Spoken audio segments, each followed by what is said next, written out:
welcome back to another week of Behind the Lens. I'm Debbie Elias, film critic, creator, and host of Behind the Lens, where we go behind the lens and below the line with the movers and shakers, those film and TV and streaming makers, the producers, directors, writers, actors, cinematographers, production designers, costume designers, film editors, sound editors, mixers and designers, VFX gurus, composers, stuntmen and women, and so many more. And you all know how much I love film and how much I like to talk. So it is an absolute joy to give you a front row seat to the who, what, where, when, why, and how of movie making with these interviews and film chats. Well, as you may know, it's post-Oscar Monday, and most of Hollywood is probably still recuperating from a night of celebration. Some big winners at the Oscars last night, and no real surprises. Top acting awards went to Michael B. Jordan for Best Actor for his dual character portrayals in Sinners. Jessie Buckley nabbed Best Actress for Hamnet. No-show Sean Penn, which picked up Best Supporting Actor for One Battle After Another. And for my money, that was a surprise. I personally was rooting for Jacob Elordi for Frankenstein or Delroy Lindo. So that was a disappointment for me. And no surprise here at all. 40 years after her first Oscar nomination, Amy Madigan won gold for her unforgettable turn as Aunt Gladys in Weapons. K-pop, a great first here. Korean filmmakers, South Korean filmmakers, won for K-pop Demon Hunters walked away as Best Animated Film.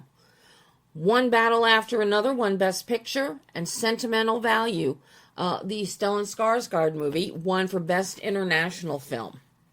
Best Director went to Paul Thomas Anderson. I know the odds were pretty split. Would it go to Ryan Coogler? Would it go to Paul Thomas Anderson? Making history was Autumn Durald Arkapaw as the first female cinematographer to win Oscar Gold for her work on Sinners. Now, over the years, as many of my regular listeners and readers know, I have interviewed quite a few female cinematographers, one of them being the acclaimed Rachel Morrison. But nobody's ever made it to that stage and to grab that little golden boy. Autumn has done that.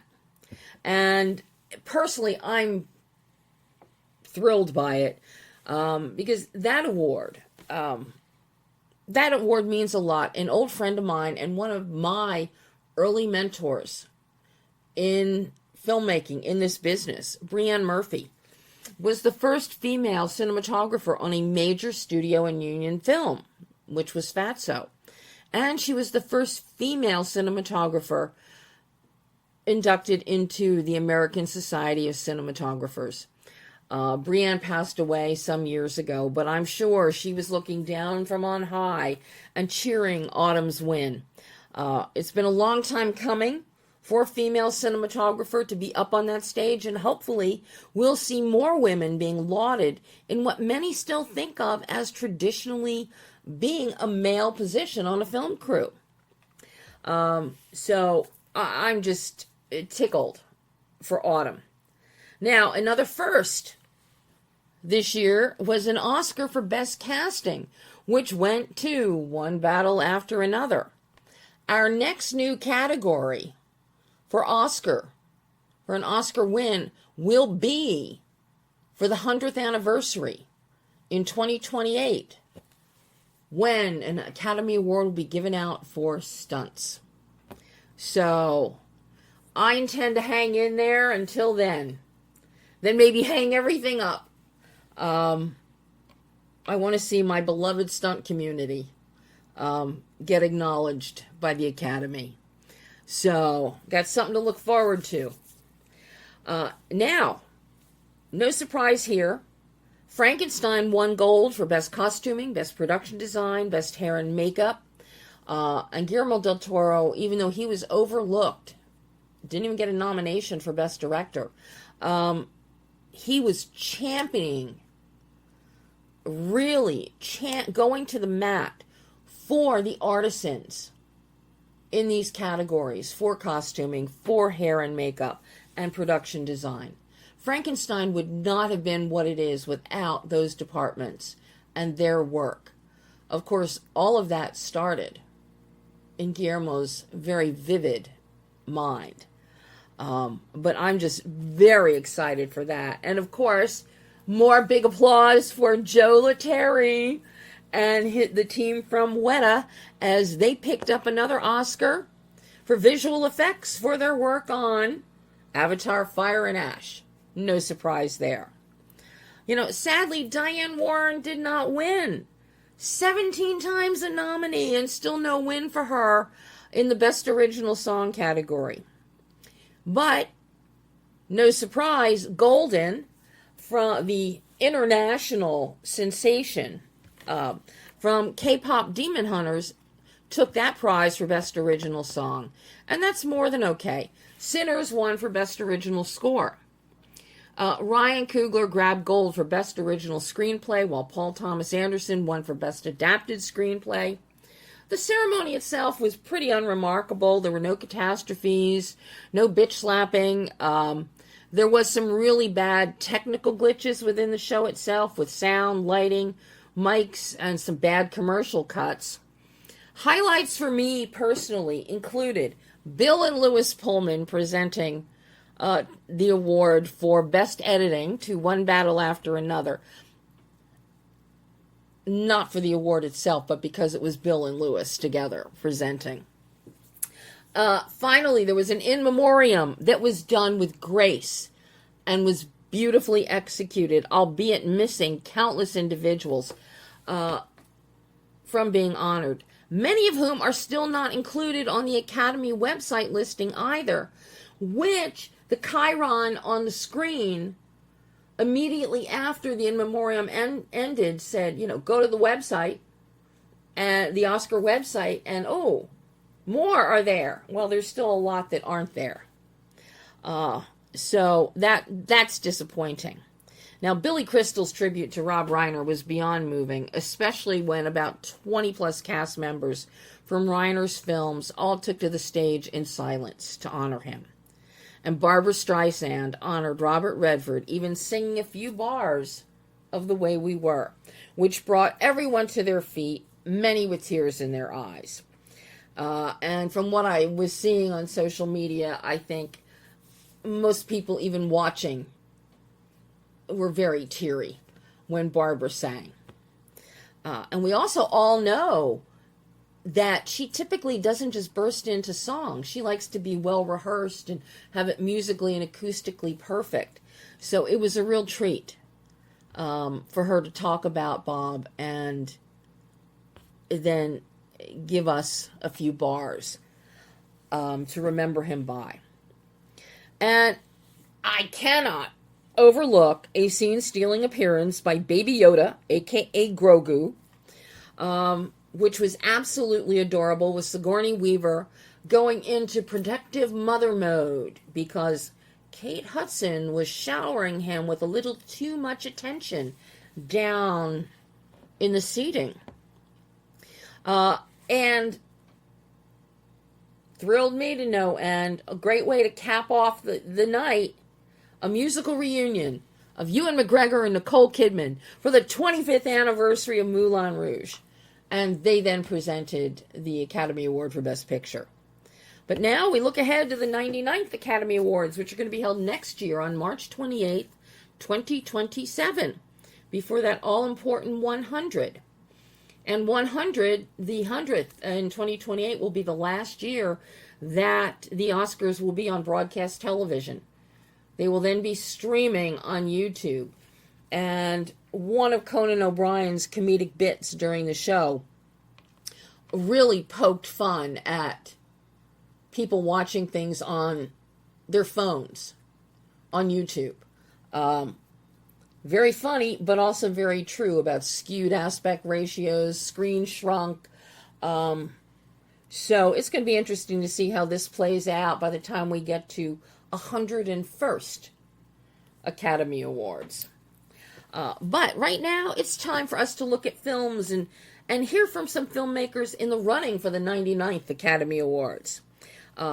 Namely, director MARC KLASFELD and his new film, Do Not Enter, and screenwriter David Koepp and his latest, Cold Storage. First up, screenwriter and now author, David Koepp, talking about his sci-fi thriller, Cold Storage. Now, you all know who David is. He's the screenwriter behind Jurassic Park, Stir of Echoes, The Mummy, several Indiana Jones movies, Zathura, Death Becomes Her, Carlito's Way, and so many more. Some are original scripts. Many are adaptations of books or novellas from authors like Michael Crichton, the Jurassic Park series, and Stephen King. But now with Cold Storage, David is adapting his own book. Yes, Cold Storage was David's first book that just came out, I think, in 2019. The book's great, so I encourage you, if you like sci-fi, get the book and read it. You'll totally enjoy it, and then watch the movie, or watch the movie and then get the book. Either way, I think you're going to love both. But as for the movie, I love Cold Storage and every deliriously pulpy, smartly crafted minute of it. This is the kind of sci-fi thriller that knows exactly what it is. It leans into its genre DNA with confidence and still takes the time to honor craft, character, and clarity. It's funny, it's tense, it's occasionally campy in the best way, and relentlessly entertaining. Cold Storage is directed by Johnny Campbell and adapted by David from his own novel, and the film drops us into a self-storage facility that's built atop an old U.S. military base. Always a good idea, don't you know? Where a parasitic fungus has been sealed away decades earlier, and it finally decides it's time to stretch its spores. What follows is a breathless, darkly humorous ride that balances body-bursting horror, clean science exposition, and character-forward storytelling without ever losing momentum. And the clean science exposition is so important because the book is very science-heavy. That translates between David and Johnny's direction. That translates so well visually and in abbreviated dialogue from the book. So we understand the science that's happening. And it is aided by the visuals. Now, in my exclusive interview with David, I just got to speak with him the other day, as a matter of fact. I think it was on Thursday I talked with him. And he discusses adapting his own novel into a film. And one of the highlights that we talk about are the challenges of preserving the book's humor and snark while simplifying the complex scientific concepts. He also emphasizes the importance of character-driven storytelling, noting the difficulty of cutting favorite parts from his own work. Yes, David had to kill some of his own darlings in the adaptation. And what's interesting is, because we also talked about the book concurrently with the film in several instances, science being one of those areas. And being so science heavy, he detailed his research process, which involved collecting relevant articles and consulting a microbiologist to make sure he got the science right in the book, so then it was right when he did the adaptation for the film. And he also touched on the balance between visual explicitness in screenwriting and maintaining reader engagement.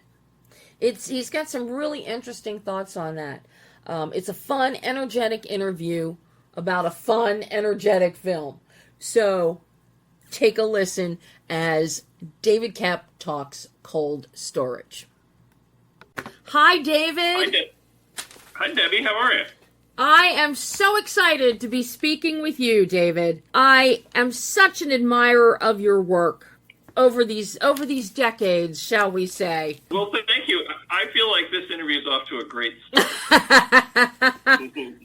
But the most beautiful thing about Cold Storage is, number one, it was your first novel. I bought it as soon as it came out. I love the book. Oh, great. Now, to see you adapt your own material instead of someone else's into what this film, I am beyond thrilled. Beyond thrilled.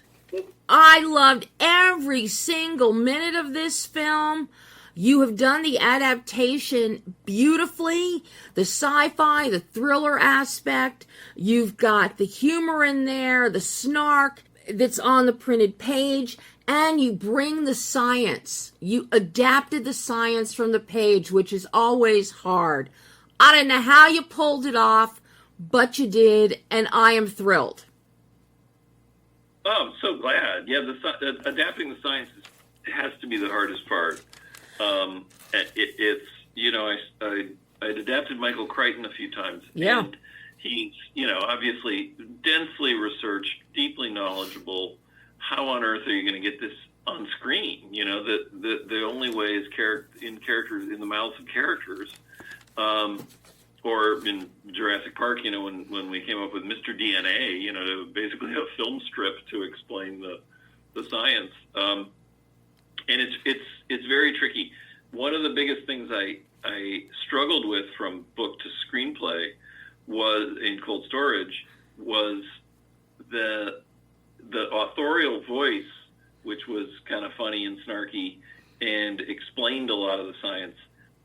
That could not be present in the film. Like, you can't, you know, and it took several drafts to get that voice into the tone of the movie without, you know, like voiceover or stuff written on screen or dumb stuff like that. So that was tricky, but I feel like I'm glad it worked for you in the end. Was it a lot more difficult adapting yourself than adapting someone else? It was a little sadder because yes, very sad, because when you're adapting someone else, you're absolutely ruthless and you just don't care. You don't care if you're dropping the thing that was the author's favorite bit in the entire book. And you're able to make those decisions in a very clear-eyed, cold-blooded way. Only what works for the movie gets to come and nothing else can go.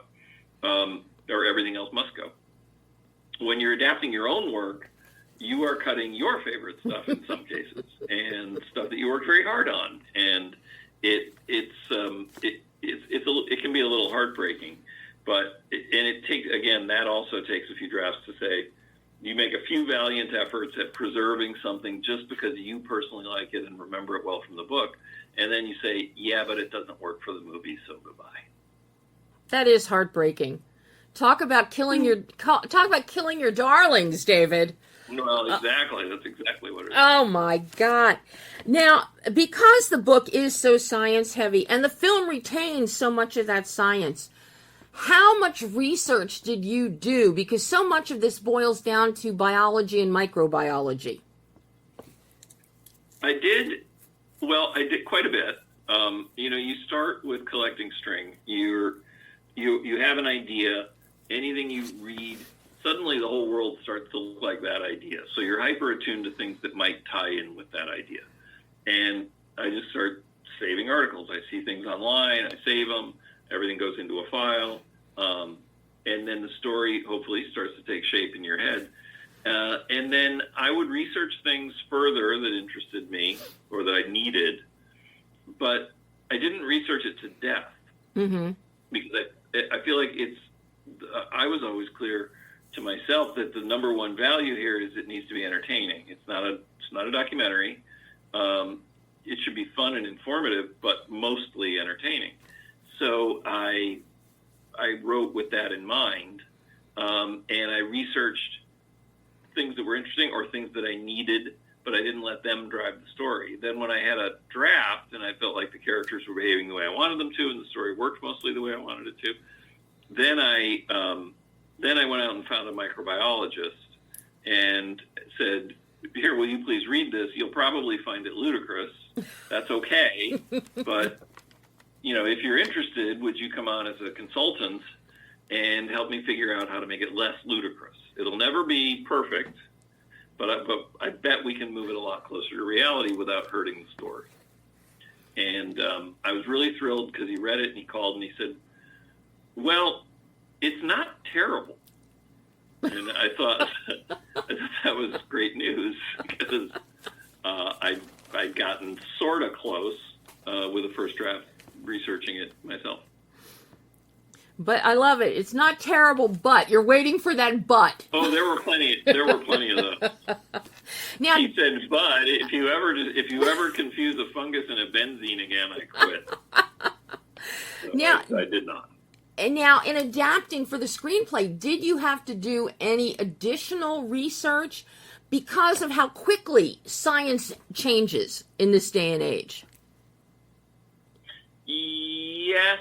I don't know that it's because science changes quickly, because it didn't change that fast. And we're really dealing with ancient organisms. Right. Our understanding of them changes and deepens.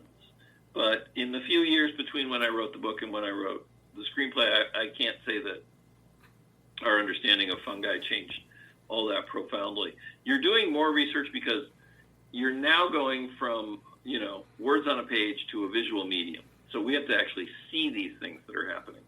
So understanding how they might work or changing them to work slightly differently is very important. And so you are doing quite a bit of additional research because of the change in medium, not necessarily because of changes in science.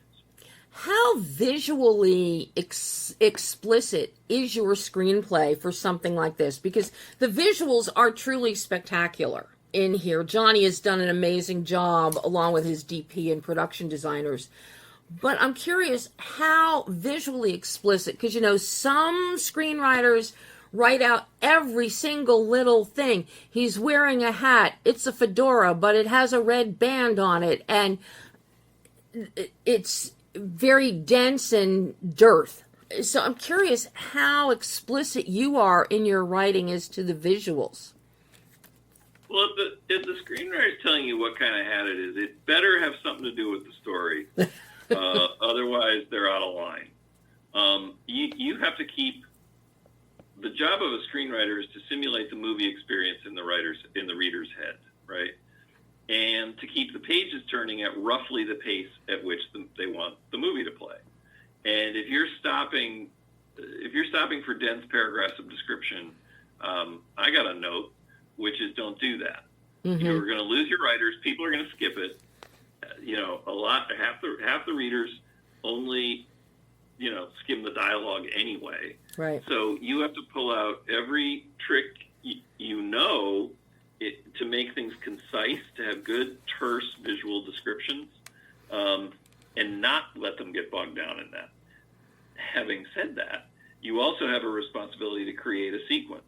So if you are writing a primarily visual sequence, you have to describe it, but you're describing in brief, as few words as possible, what something looks like. Then you're moving to what is happening, and are things that are continually happening, what we cut to, when we come back to this. You're creating a whole sequence, mm-hmm. but you can't do so with dense blocks of description because you'll just lose your readers. Mm-hmm. Now, did you know who was going to be cast in this before you got to the final version of your script? And does knowing who the actors are, does that impact any changes you might make within the characters and the dialogue? Well, in the early stages of writing, I don't think about actors. I try really hard to keep them out of my head because you want the characters to be characters, and you don't want to. When an actor comes in, you will naturally start writing things that are tailored to them anyway. You can't help it. So that really is a sort of precious period before they're there, where you want the characters to just be who they are, and not planning your campaigns within the limitations of the actor or suiting their strengths. Then the actors come in, and it's kind of marvelous because the good actors act a lot like their character's lawyer, and they're always saying, well, my client wouldn't do that, or my client wonders about this, or my client would have left. And that's great, and you got to listen to it and defend all those choices or change them. On this, Joe and Georgina, I remember in a rehearsal, they had such a nice chemistry that I said, well, why don't we write another scene here where they talk about blah, blah, blah. So I wrote a 3 or 4 page scene that I knew wouldn't be in the finished film. A few lines of it are, because it was too long and it didn't belong there. But it was important because they got to rehearse it, play it, shoot it, And it led to just a greater understanding of the characters and a better rapport. And I think those two have just a great chemistry on scene because of stuff like that. Oh, they are fantastic together on screen. Absolutely fantastic. Any chance you're going to make a sequel to this? I don't think so. I think it's a very good standalone movie. But one never knows. I personally would love to see a sequel and take your younger characters and push them in a deeper direction. But I just think it's fantastic. What made you, instead of writing this originally as a film, as a screenplay, what made you decide to make this your first novel? I don't know. I think I did picture it as a movie first, and I just started writing some prose about, as I often do, I just start writing about the character to try to get to know them a little bit. And after 2 or 3 pages, I was like, hey, I like writing this character, and his background's coming out nicely. I'll keep going. And so I kept going, and then it got to be 10 pages, 20, 50, and I think at some point around there I said, I think it's probably a book. So it just sort of evolved naturally, which was a great way to write it. And also, what was really nice about it is nobody knew about it or cared. So no one was waiting for me. No one had given me any money. There was no pressure at all. It was just the fun of playing with it. Are you going to write another novel now? Yeah, I wrote a second one called Aurora. Came out a few years ago. And I have a third one in mind, but the process of getting it out of my head and onto paper is another matter. Okay, well now I have to go by Aurora because I still have not read that one. Please. Trust me, David. I will definitely be spending money and buying that book to read that because I just fell in love with Cold Storage when that first came out.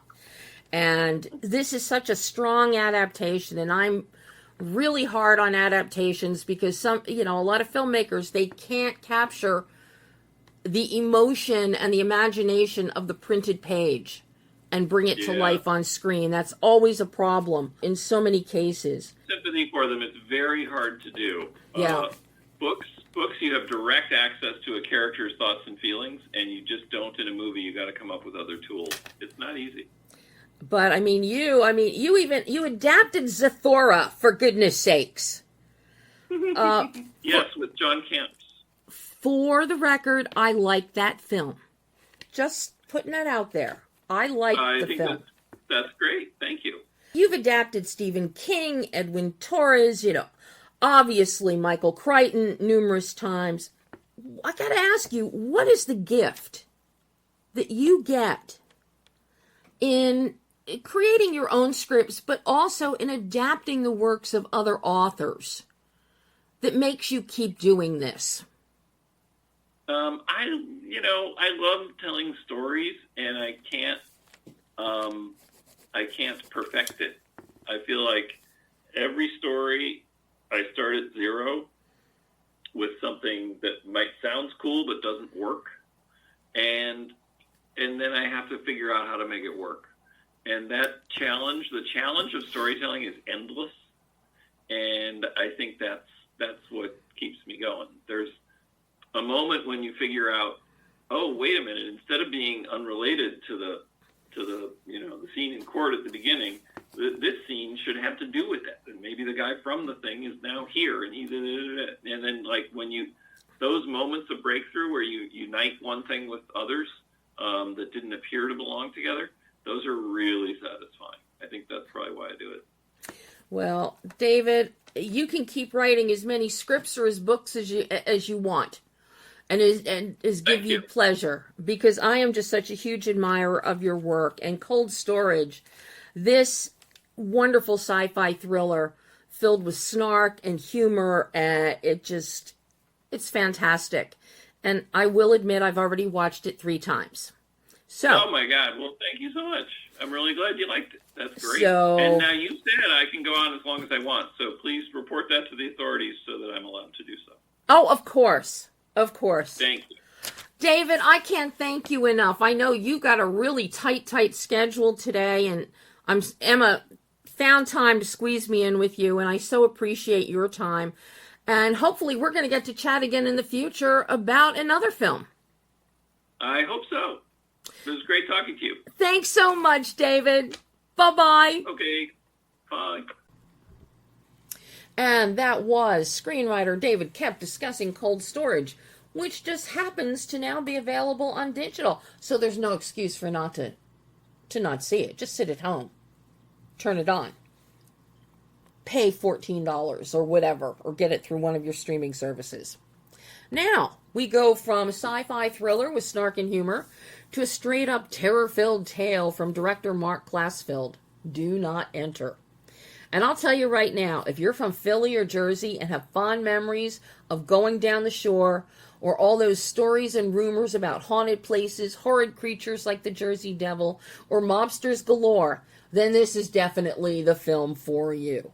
I was in little piggy heaven, because as you all know, I'm from Philly and spent my summers, vacations, my heart is at the Jersey Shore, where my grandparents built a house when I was born.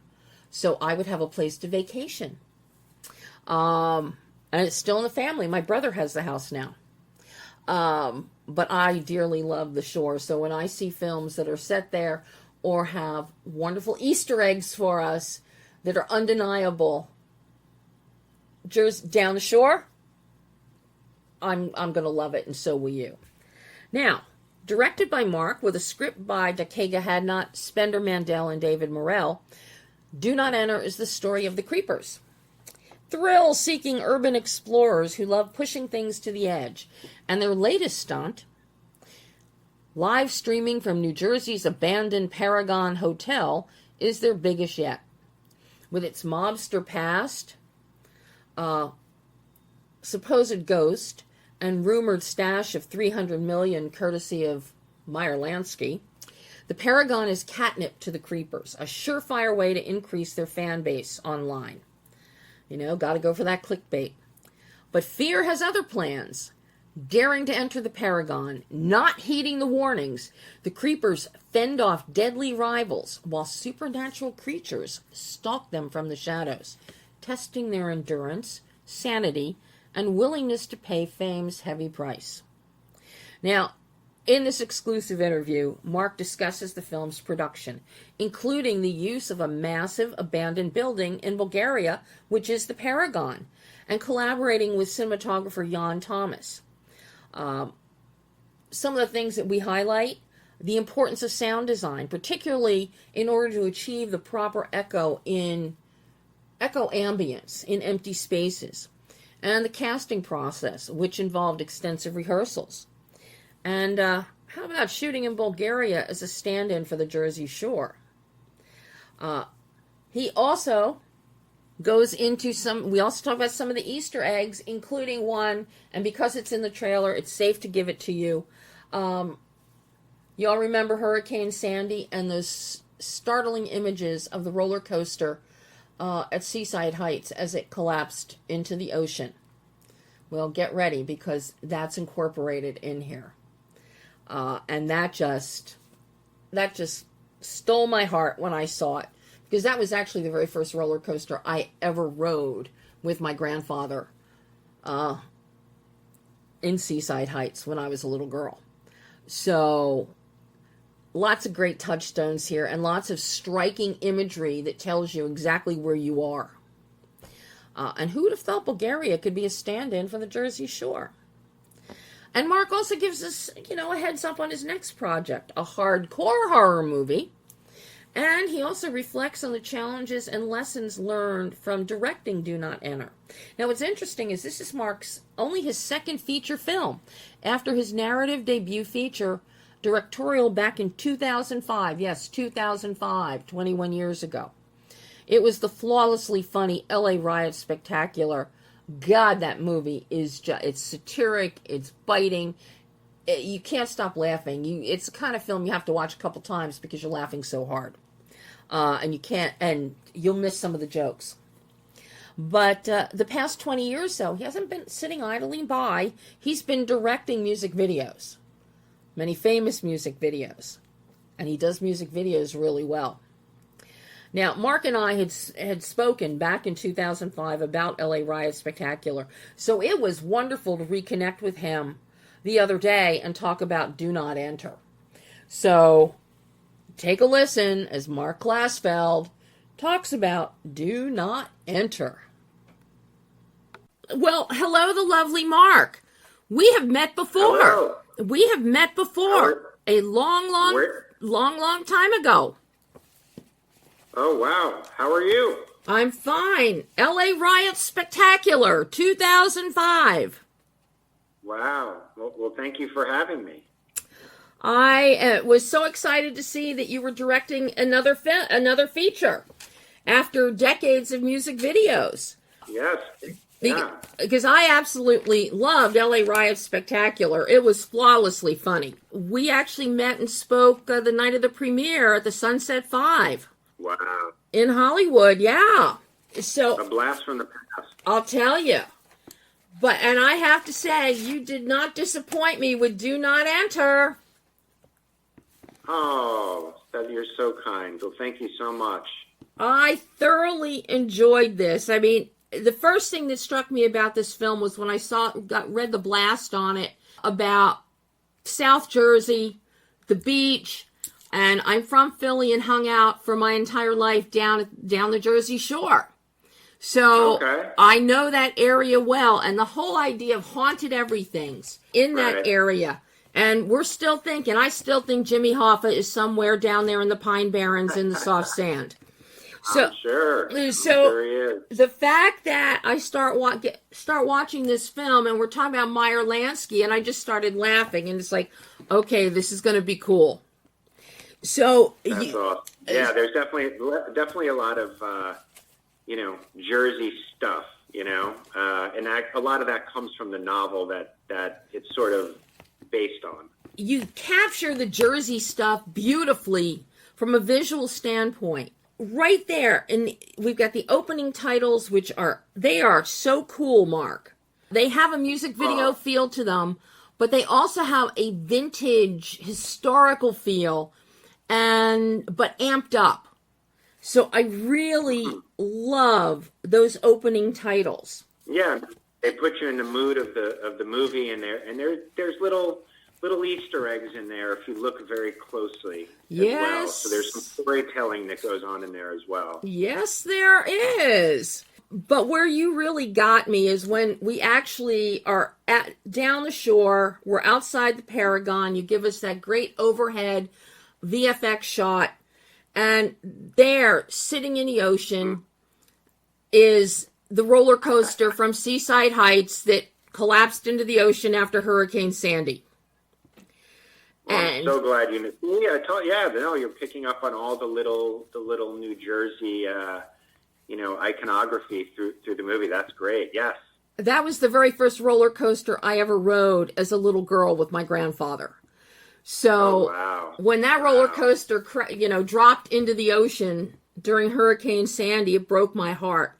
And to see you bring that to the screen is it just moved me so much, and the authenticity factor was nailed. You nailed it in that one moment for me, Mark. Oh, wow. That's great. That's awesome. Thank you.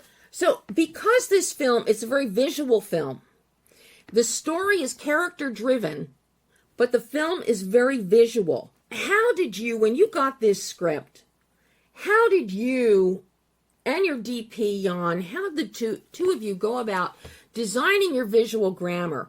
Because I have to tell you, the color wash that you have in play, the use of shadows, the expansive space that you have, the lighting, because even though the lights aren't working, we have all these beautiful, beautiful modern chandelier things hanging that would have been the top of the line at the time the Paragon was built. So I'm curious how the two of you started developing your visual grammar, because you really make incredible use of your framing, of your masters, of your wide shots, and you save your ECUs. Talk to me about this wonderful collaboration, Mark. Sure. Well, Jan Thomas is an amazing DP. He's he's DP'd dozens and dozens of music videos for me. Yeah. Some of my music videos. So we definitely have a shorthand. I think being cinematic comes very natural for me. If you can compare it to some of my music video work. Mm-hmm. But a lot of the things we did, we're inspired by a lot of horror adventure movies, and just we want. And when we found the location of the Paragon, we found this location in Bulgaria, because if you can imagine, it's very difficult to find an abandoned building of that size to shoot in that's safe. Yeah. There are abandoned buildings inside, but there's glass and all kinds of rebar and concrete and just things that aren't safe. So we found this one building in Bulgaria, of all places, which is why we ended up shooting there. And Jan and I just wanted to capture that space and do justice to it and do justice to the script. So, the film has certainly cinematic shots, but it even has, I love the VHS stuff in the movie. Yes. I'm a big fan of VHS art, and there's just the VHS aesthetic. So it has a little bit of everything, a little mixed media vibe to really give it a layered story. Now I'm curious, once you found the building to be the Paragon, Yeah. How much had to be built out with your production designer, with Nikolai Kirilov, and how much was actually there? Well, I would say most of it was there. That's why we ended up shooting there. You cannot believe the size of this building. When Bulgaria was a communist country, I assume the government commissioned this to be built.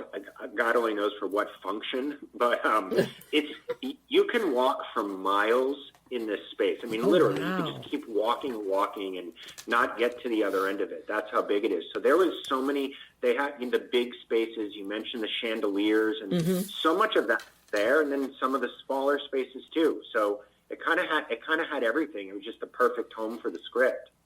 Wow. I'm looking at the imagery, and I'm like, this place, if it's real, it had to be just magnificent in its heyday. Yeah, no, it is a magnificent space. I guess they have like symphonies and things they do there now, Mm-hmm. But it's really a special space when you look at it. So it's not decrepit and run down the way we see it in the film. It's actually a functioning, vital building today. Yes, but it was when you turn off all the lights at night, and we shot at night. It's not new. It was built in the 70s, and there's definitely like an eerie vibe to it. So there wasn't too much we really had to do. We definitely had to scatter some furniture and different things, but most of that just existed at night. Wow. Boy, oh, you really lucked out finding this one, Mark. Yeah, no, that's David Hillary. He's got a lot of experience shooting in Bulgaria, and he was the one who suggested it, and I couldn't believe it was real when I saw the photographs, but when we went over there, we saw it, and that's how we ended up there. Now, I'm curious for you, as a director, and I know a lot of directors that have been filming in Bulgaria for a while now are really impressed with the film crews there. And I know quite a few people on your crew were locals from there. How was it working? Well, unfortunately, in the United States, so much production has left and will continue to leave because of, a variety of financial factors. And places like Bulgaria popped up. And this all comes from Avi Lerner, who's a very big producer. And his son Yariv runs the studio there, and yeah, we weren't the only American production there. There were many, but really, I mean, more than the finances and stuff for us, we were actually really shooting there because of that space. Mm-hmm. But yes, they do all kinds of stuff there, and they're very adept at production, no question. Were you shooting out of in conjunction with New Boyana? Yes, okay. That's the name of that's it. New Boyana. I know it quite well. Yeah, and guys that swear by it as one of the top studios in the world to work with. Yeah, Yariv and the whole team there is they know how to make movies and TV. And sometimes I was watching I forgot what movie I was watching. I think it was Barbarian, mm-hmm. and and there's some really American looking scenes, and I just wouldn't have thought. And at the end of the movie, I saw that they shot there, and I was like, "What?" So they're good. They've got everything there. They do. A great element here is because you really do build tension. And your editor, Patrick Smith, does this so well. And we get jump scares, we've got tension. Excellent editing when we get into the third act and our creepers and the scavengers, they're in different rooms and floors within the building. And we're cutting between that so we can see the splinter factions of where each person is. It's really tightly cut, and I like that. How challenging was the editing process, working with Patrick on this, but also bringing in the sound edit in conjunction with that, because you have some impeccable sound happening here. Yeah, wow, that's such a great observation. Well, Patrick Smith is an up and coming editor. He's worked on some of the biggest movies made in the last 10, 15 years as an assistant editor. So he's experienced and seen all these big Tom Cruise movies and all this kind of stuff, and he's been right there, and he's seen and how those movies are edited. So he's not just your regular first time editor, I guess you might say. He really has experience and know-how, and I was just so happy to work with him. He brought a lot to it, and obviously you felt that. Oh, absolutely. And of course, you've got James Parnell, who is your sound editor and re-recording mixer. You have some incredible sound elements here. What I really appreciate is we get the echo, the hollow sound that you're going to have in an empty space, like these ballrooms, like these rooms with no people, minimal furniture. How tricky was that sound? Yeah, no, I'm so glad you noticed these things. Yeah, I mean, that was getting the sound of the space was equally as important as getting the visual right. It's just massive empty space and getting the echo. And I remember some scenes where it's just two characters talking, but it's echoing all throughout the giant cavernous space that it really helps you feel the space. Mm-hmm. Oh, it absolutely does. And it really impressed me, because so often that's something that filmmakers are going to overlook and not take into account the ambient nature of the space that they're in. Right. But no, I mean, we've got the sonic differentials between crawling in the tunnels with thousands of rats, which is really, that just creeped me out, Mark. Creeped me out. But really, the production values here are so good, Mark. So well done. But then, thank you. I've got to ask you about casting this one. You've got 7 main principals. You have our creepers, plus our husband of the missing reporter, Frank. I love the character of Frank, by the way. He's fantastic. And then we get our scavengers, who, it's like, you hate JD from the very beginning of the film, when he is still part of the creepers. You question Diane because she keeps going off on her own and is not really part of the creeper group in many of the exploits that they're doing. Because she's just worried about clickbait and hits on social media. So how challenging was the casting? Because you've got to have people that are going to mesh, that will feel like an ensemble in each of the respective groups, the scavengers and the creepers.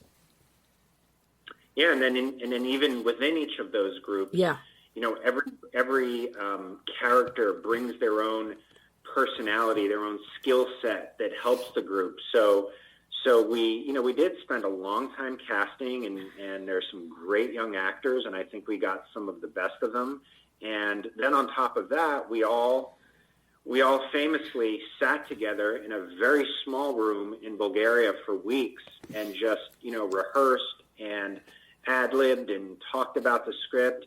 And we worked so hard, we all got COVID because we were all in such a little tiny room, and we had to delay production for like a week or two. So that was fun, but it did bring us all closer, and we did get some great performances from this cast. And I do have to ask you about the creature. How did you come up with the look of the creature? Well, I was thinking about how to accomplish this, and I was Googling around, and I found this wonderful actor named Javier Botet. And when you see him, he's physically so unique. There are very few people that look like him, and I just couldn't believe that there was somebody who looked like this. And he was, a big inspiration for it. And then, he's just such a nice guy. He's such a sweet man.